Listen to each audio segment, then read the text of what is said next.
सकता है। तो सबसे पहले मैं रुख कर लूंगी राकेश सिंह जी का, जो कि सुप्रीम कोर्ट के एडवोकेट है। एक बार जरा विस्तार से आप बता दें कि सुप्रीम कोर्ट ने क्या क्या टिप्पणी की, तो उसके बाद हम चर्चा की शुरुआत करेंगे, क्योंकि स्वागत तो सभी कर रहे हैं उसका अपने अपने तरह से, अपने अपने पर्सपेक्टिव से। एक्चुअली आज का जो जजमेंट है सुप्रीम कोर्ट का, अगर आप देखेंगे तो ये कुछ लोग इसमें खुशियां मना रहे हैं या कुछ ये सोच रहे हैं कि भाई क्या हुआ। मेरे हिसाब से आज का जजमेंट जो है वो फाइनल जजमेंट नहीं है।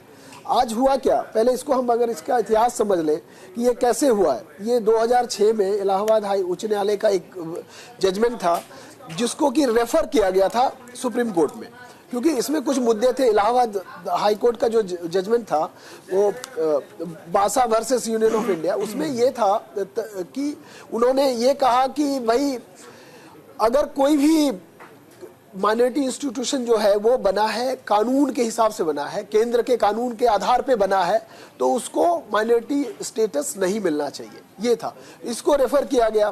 फिर ये सुप्रीम कोर्ट में चलता रहा और बाद में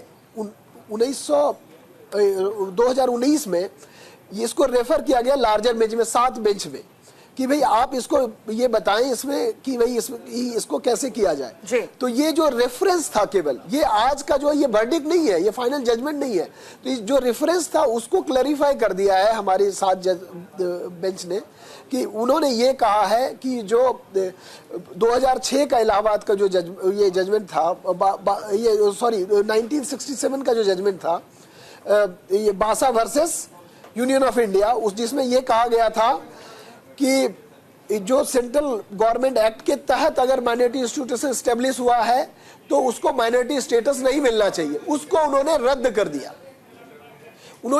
दिया। और उन्होंने एक आधार बनाया कि माइनॉरिटी इंस्टीट्यूशन को रिकॉग्नाइज करने के कुछ आधार होने चाहिए। उसके आधार क्या होने चाहिए? तो आधार ये होने चाहिए कि भाई इसका इतिहास क्या था, इसको किसने बनाया था, इसमें इसके बनाने में फंडिंग कहां से आई थी, वो सोर्स कहां से था, पैसा कहां से आया था, इसका उद्देश्य क्या था। तो इन सब बुनियादी बातों पे पहले चर्चा हो, इसका आर्गुमेंट हो, इस पे रिसर्च हो, उसके बाद ये डिसाइड किया जाए कि वो इंस्टीट्यूशन माइनॉरिटी इंस्टीट्यूशन के दायरे में आता है या नहीं आता है। ठीक है। और ये इसके लिए इन्होंने फिर 3 जजेस की एक पीठ बनाई, 3 जजेस की, कि वो डिसाइड करेंगे। इसलिए ये अभी जो वर्डिक्ट है इसको अभी हम केवल इंटरिम माने, क्योंकि ये कहीं ना कहीं एक हम ये कह सकते हैं कि टर्म्स ऑफ रेफरेंस दिया गया कि भाई आगे आप कैसे डिसाइड करेंगे। तो ये जनते दिल ने त्याला जनता दे साथ